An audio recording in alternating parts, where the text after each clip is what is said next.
Freezer namin, ayun na oh, wala nang pinto. Tapos ito matigas na rin eh.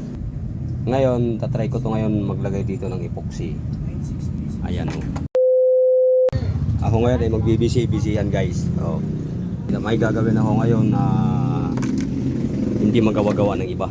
Yung freezer namin, ayun na oh, wala nang pinto. Kaya ayun, tumutulo na yung mga yellow. Tapos ito matigas na rin eh. Hindi ko nga alam kung paano ito gagawin. Pero may kasagutan dyan. Ito. Ayan o. Si epoxy. Ngayon, tatry ko to ngayon maglagay dito ng epoxy. Ayan o. Kung masusolusyonan kasi pakamahal naman kasi ng freezer. Ayan yung pinto.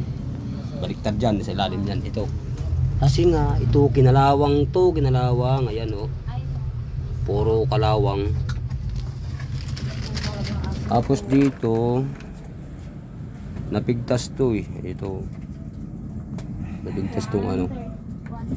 Yung bakal dito na kinakapitan ng ano, yung bolt, parang ano. Ito.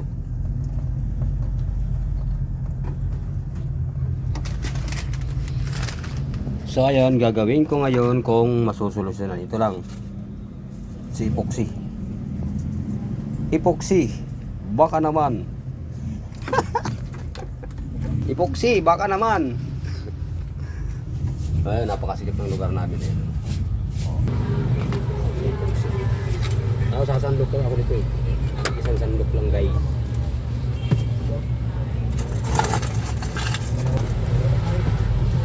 Parang palaman lang oh.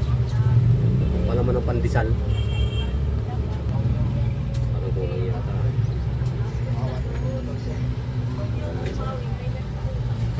Halo halo, mikus mikus.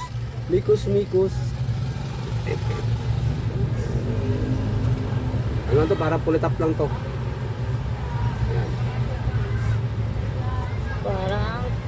Parang clay lang yan. Naglalaro ng clay. Pero di ko alam kung maayos kaya na kasi malambot to eh. Pero antayin natin ba tumigas. Kinutsara ko na to para hindi mapanis.